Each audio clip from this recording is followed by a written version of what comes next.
everyone, my name is Felicia Priscilla, student number B1024181003 from Management International Class Batch 2018, Faculty of Economic and Business, Universitas Tanjungpura. So it's been a while since I've seen all of you, and I hope you guys stay safe and stay healthy. In this video, I'm going to answer several questions related to the midterm of organizational behavior from our lecturer, Mr Adi Mursalin, SEMM. The questions are divided into three parts. The first part is related to our activity in a Zoom meeting. The second part is related to the theory of organizational behavior. And the third part is related to the videos of organizational behavior. So let's begin. Part A. Please answer the following questions completely. 1. How often do you attend the lecture via Zoom? Why? What topics have you studied from the book for the 6 meetings of OB? And what can you get from the topics discussed? Okay, so I have been attending 6 meetings of Zoom classroom, and then the reason why I attended the class is because I found OB class is very interesting. And it's fun because Sir Adi always provides us games and quizzes related to the material, makes it an interactive ways of study. And then, despite what major that you're taking, whether you're finance or human resource or marketing, every activity in the organization or the company is related to the organizational behavior. So it is very important to study OB itself. And the literature that we've got from Mr. Adi is a book that has been explained by our friends through presentations, one chapter at a time. So they have been presented for 5 chapters.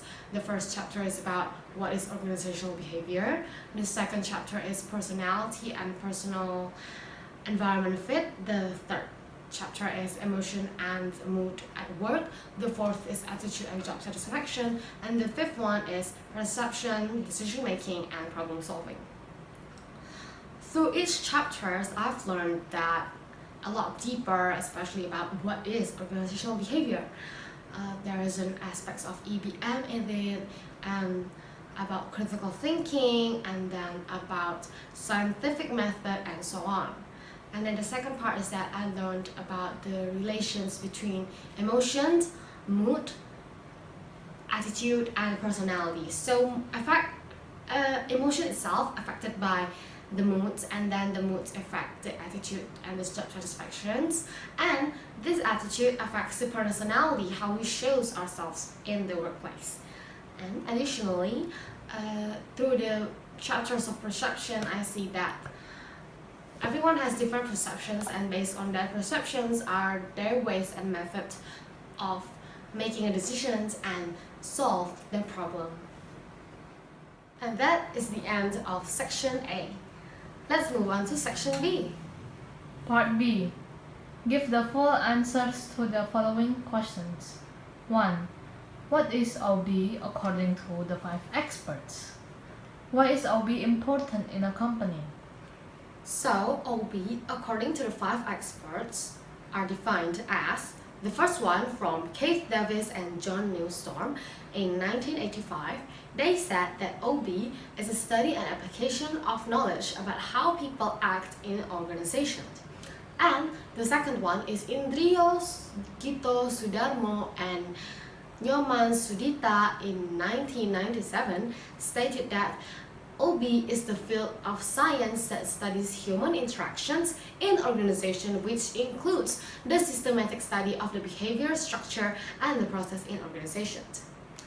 While, and the third expert said, D. Stephen P. Robbins in 2001 said that OB is a field that investigates the influence of individuals, groups, and the structures of human behavior in organizations with the aim of applying knowledge that can improve organizational effectiveness.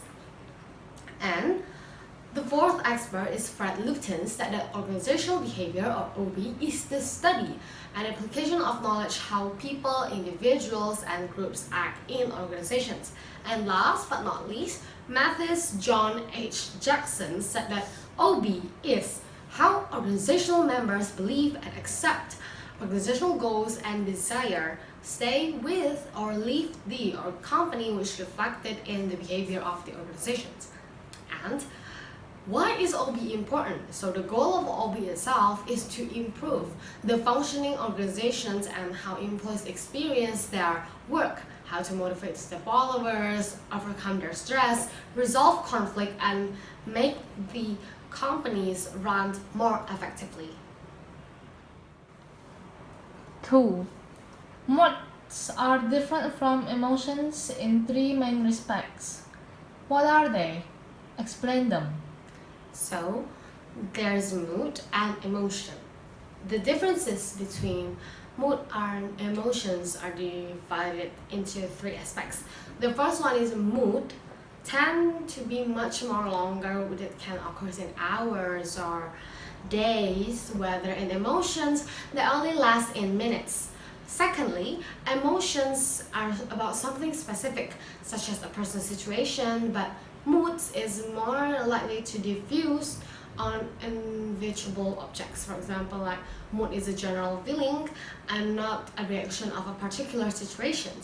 And the third one is that moods are not intense as emotions, but it is a general feeling which can have strong feelings such as emotions like exhilaration, terror, or despair. In contrast, we might be consciously having a good mood or a bad mood until we might not be conscious, guys, until we reflect on how we respond on the situation. For example, then we are going to work. I'm going to work, for example. I'm going to work in the rainy days and it makes my emotion upset. Well, I'm in a happy mood, so the upset is the emotion, and then I got promoted by my boss. Means that I'm in a happy emotion, and that means that I'm still in my context of happy mood because mood lasts longer than emotions. But on the other day, my subordinate is annoying me. That makes me in a bad mood. So whatever they do, whatever I do on that day is of course because of the bad mood. And that's the differences between moods and emotions. 3. What is the relationship between the behavior and the performance in an organization? Give the examples to your explanation.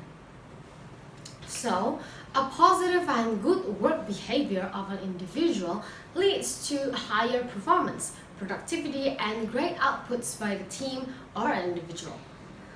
From the organization perspective, it is the most important area where human resource managers should focus, ladies and gentlemen. So the example is that you arrive to the workplace with a positive attitude and you are generally to become more creative. For example, before you go to work, your best friend contacts you and said that she or he is going to give you a package as a present from his or her holiday trip. And after you receive it before you're going to work, you're so happy. You're in a positive attitude going to work after receiving a present. And that happy thoughts of emotions generally makes you to become more creative and tolerant towards others. Means that one day, if at that day someone spilled a coffee over you and you will get upset for the emotions, but you will still be in a happy mood itself. Means that on the day you will say, oh, it's okay. You will not be so defensive or either create conflict among your co-workers because of that coffee spill. And if you as an employee are happy, everything from the sales and the production flows are more smooth and runs effectively. And on the other hand, additionally, the enjoyable workplace lowers the stress and increases the morale that creates a better workplace for the workers. 4. Please explain the role of affect, moods and emotions. So, the relation between moods and emotion is that several emotions can construct a mood. For example, you came to the workplace with a sad mood. You're so disappointed with your family, you're so disappointed with your best friends, you're very upset about everything. But by the time you enter the office, you forgot that it's your birthday and all your colleagues surprise you with a little birthday party that shooks you and touches your heart. And additionally, the good news is that your boss doesn't came today, so nobody will supervise you, so you're free and good to go. And additionally, your boss from afar calls you that you got a promotion. Oh my god, that is the most happiest things happen on that day. You're excited, you're surprised, you're happy, and that changes your mood from your sad and upset, disappointed mood, and then become very happy at that time. And that is why some emotions can construct a mood. And we will never know how people actually having their mood until they express through the emotion, and that is why moods are expressed as emotions. For example, I'm saying that I'm in a bad mood, but no one knows, right? And then I'm very angry at that time with everyone. I'm defensive, and then I like to cause conflicts everywhere, and then I start talking bad words at everyone, and I said that no one is good for me and anything. So people will have the conclusion that I'm in a bad mood, and that is why moods are expressed through emotions.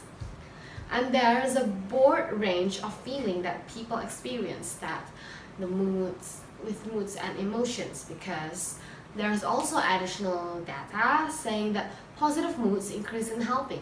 By the time you're happy, you feel like you want to share your happiness. For example, it's your birthday, and then you decided to invite most of your friends to celebrate it with you. And then, additionally, you would like to give some of your blessings for the poor, for charity, and for the orphans, because you're in a positive mood and that increases the helping. On the other case, relieving negative emotions cause guilt that also increase helping. Why is that so? For example, you're angry with someone, you're mocking him or her a lot, and then you're being mad with him or her. For example, I'm being really mad with my brother because he doesn't want to study at all, and my co-workers doesn't really help at all and only thinks about chit-chatting with his or her boyfriend or girlfriend, and it makes me very upset, and then I get angry with all of them, and I say that you guys are worthless and do nothing at all. And because of that, it breaks their heart, and then my brother started to cry, and my subordinates or my co-workers doesn't want to talk to me anymore, and this guilt causes me wanting to help them, which is trying to fix the relation with them, and then said, I'm sorry that I hurt your feelings, is there anything I can do to help instead? And that is what guilt is. Or on the other hand, when my co-workers got mad at me, they feel guilty because he or she doesn't care about me, and that's why the guilt increase in helping.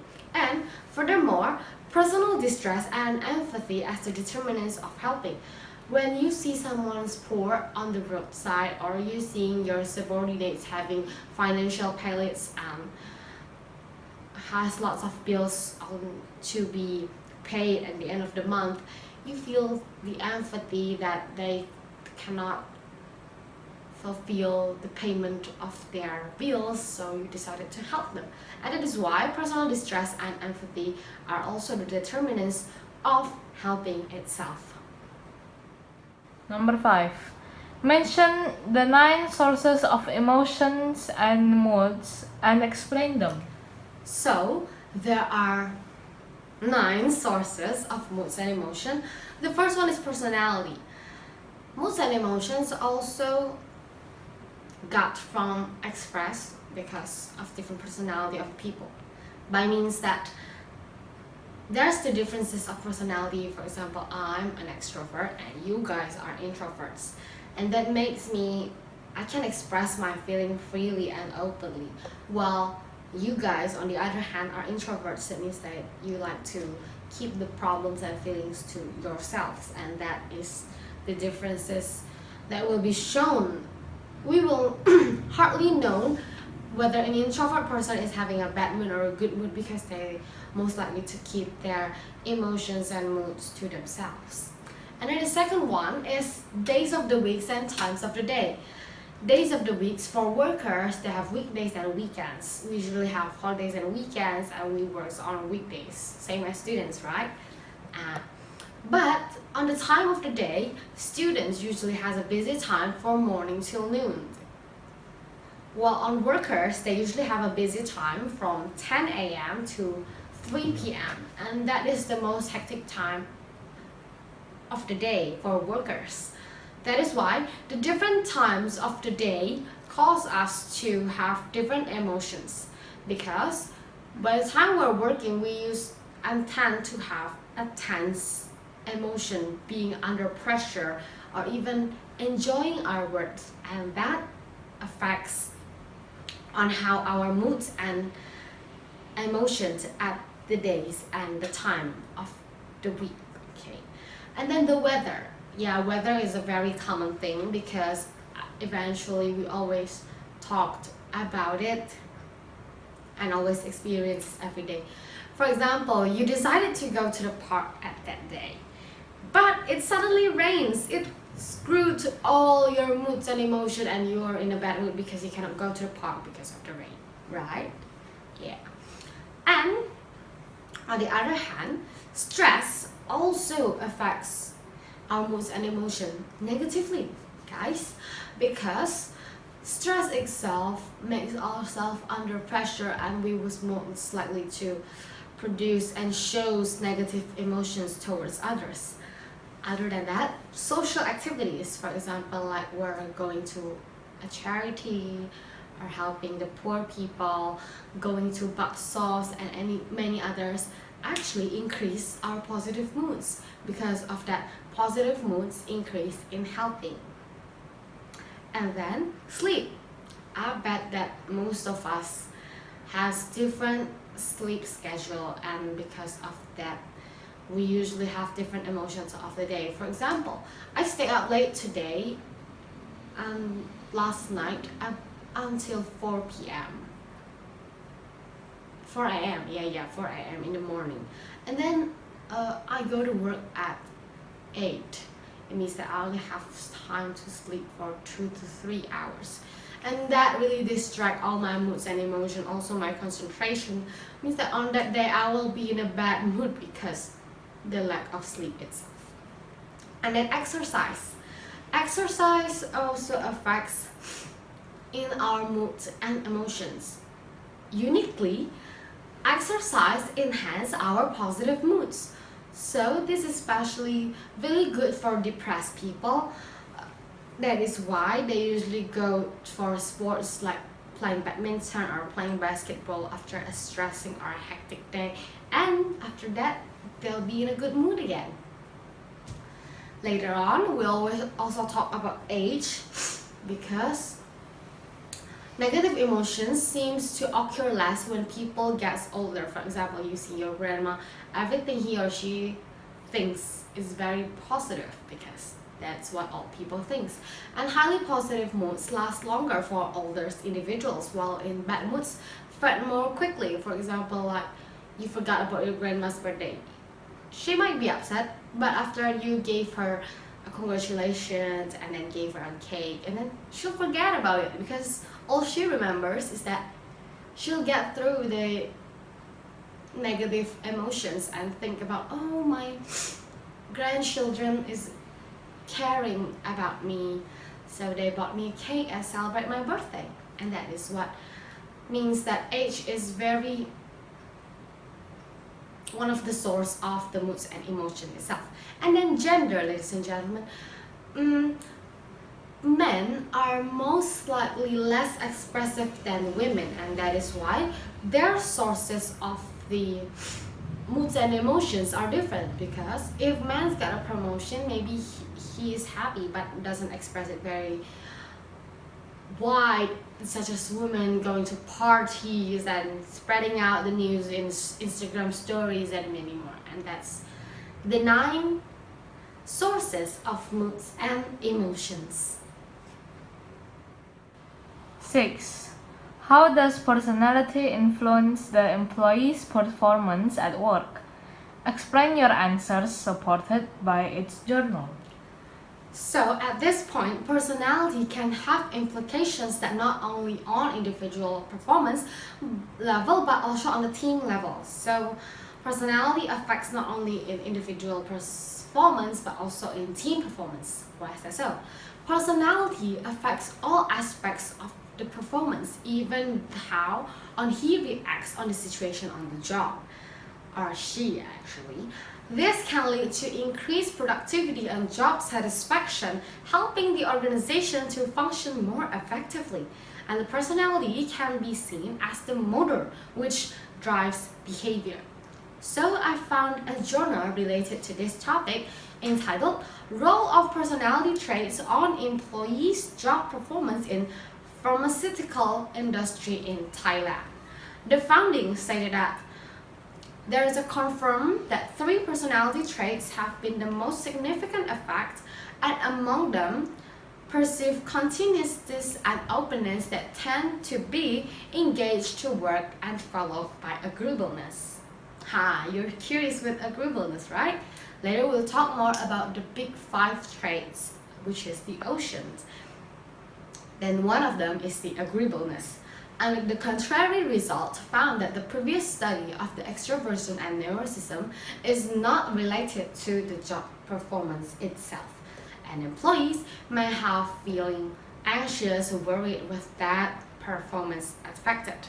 Further, extroverted people or extrovert people may look for other organizational facilities and do not perform as expected due to the extroverted characteristic. 7. There are many ways to measure personality, but psychologists have mostly given up on trying to divide humanity neatly into types. Instead, they focus on personality traits. The most widely accepted of these traits are the big 5. A. Explain the ways how to measure personality. So, through these questions, I found there are several ways to measure personality. I picked 3 of them, and there are self-report personality, but it only relies on the information presented by the participants about themselves. The second one is projective measures. Though personality might be perceived as pertaining to internal attributes that can only be accessed by individual him or herself. So, the differences between self-report personality and projective measures is that self-report personality is spoken or taught by the person itself, while projective measures can be seen but only accessed by the individuals themselves. Other than that, behavioral measures is another form of measurement that can be employed, is collecting the behavioral data of the employees itself. B. What is personality traits? So, personality traits reflects people's characteristic patterns of thoughts, feelings, and behaviors. Personality traits imply consistency and stability, where someone who scores high on the specific traits like extroversion is expected to be sociable in different situations and over time. You guys must be curious, like what is extroversion? We'll be talking more about it on the next question. C. What is the big 5? Explain and give the examples. So, the big 5 is what I've been taught around, is that most widely accepted personality theory held by psychologists today. The theory has also an acronym called the ocean. Why is it so ocean? Is it related to the sea? No. The ocean is the traits which started by openness on the low score, stated that they are practical, conventional, and prefers routine.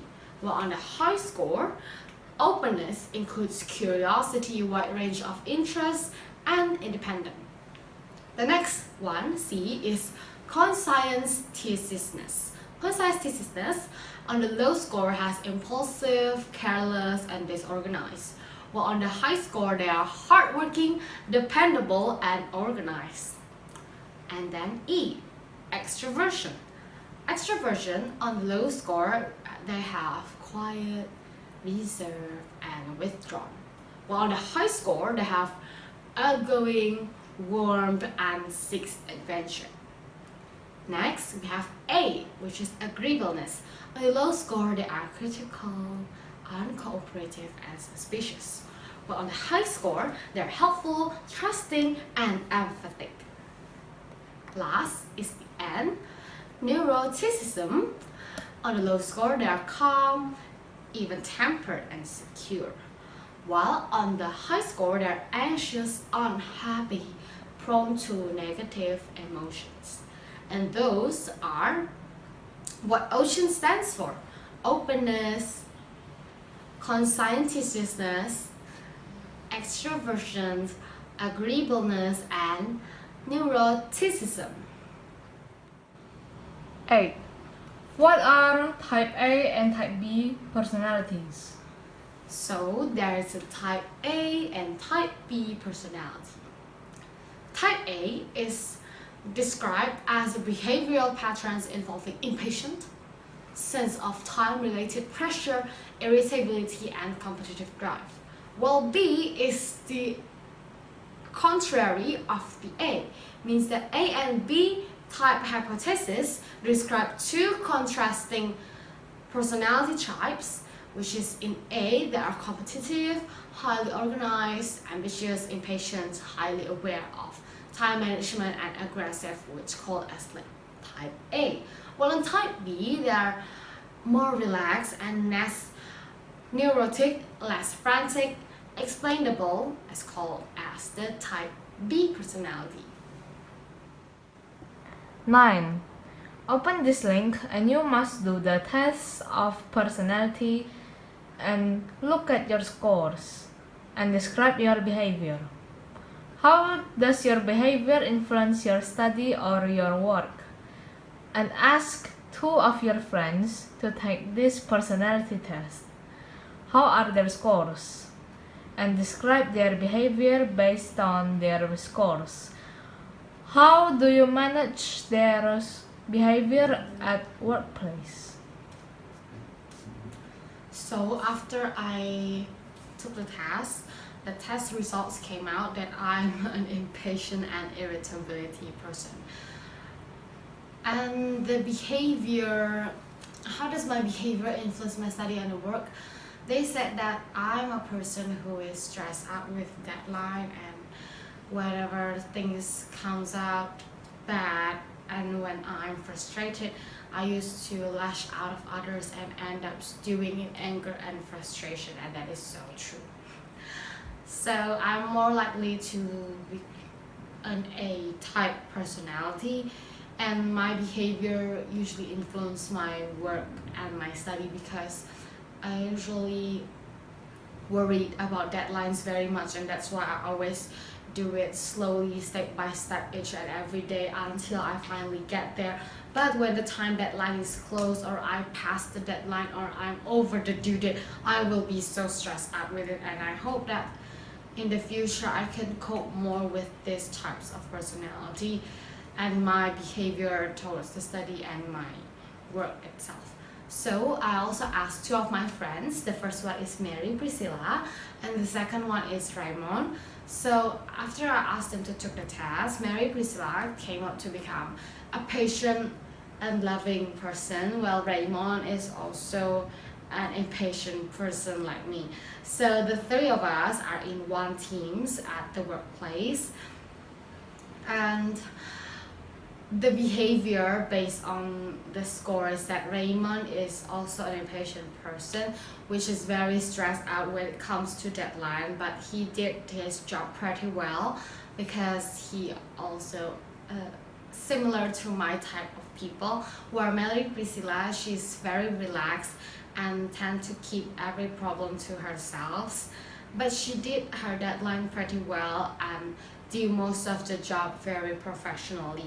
So how do I manage with my co-workers' behavior at work? Because Raymond and I have the same personality and behavior, we would most likely need a Mary Priscilla within our group because she's the one who calms the situation down. She's the one who asks us to talk out loud our problems. She's the one who asks us to be more professional and cooperative and not depend on self-feeling related to works, and that's why the three of us is really a good team, because both of us, me and Raymond, are the person who really worries about the deadline, so we usually push Mary around and then said that, Mary, you have to remember about the deadline, you must not take easy on it, but we have to remain calm but always remember the deadline, and that is how we coped our behavior at the workplace.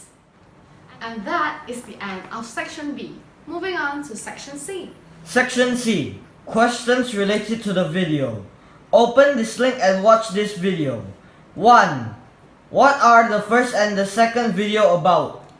So the first video talks about perception, which is the definitions of perception itself, and the perception process, which starts with selection, organization, and interpretation. Well, in the second video, it talks all about perception.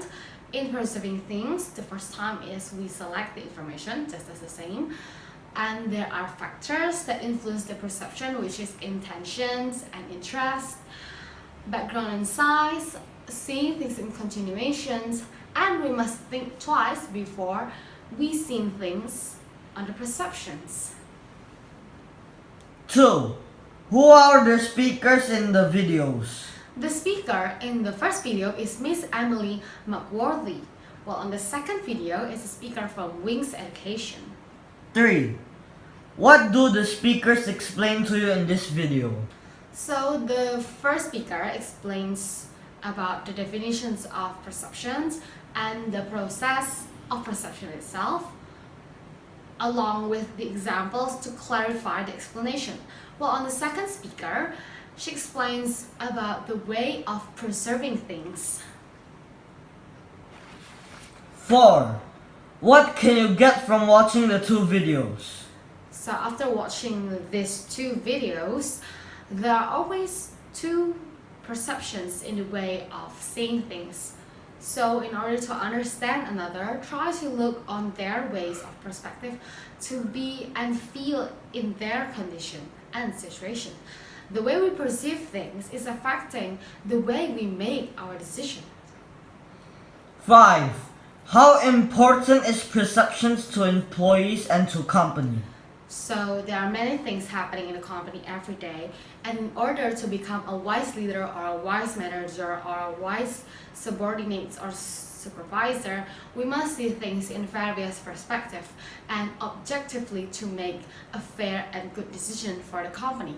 To the employees, for example, we have to see things towards what is our boss expected for us to do. For example, in preserving things, we have to see it, the important things, and make it as a highlight. For example, our boss asked us to create a marketing poster for the product. Means that we have to put the big writings on the center of the page and then catch the attention of the customers itself. Other than that, we have to perceive things from the other's perspective so that we will know what our boss would like, what the customers would mostly like. And additionally, for the company, we must see things not only as us as the sellers or the producer, we have to see it as the consumer, whether this product is good or not. Seeing this product, is it as it does customer see it as an expensive product or a multifunctional product? And that is why perceptions is very important in the workplace for employees and also the company. So that is the end of our question and answer session related to the midterm of organizational behavior. And if you have any questions, just drop by the comments below. Thank you and have a nice day. Bye guys!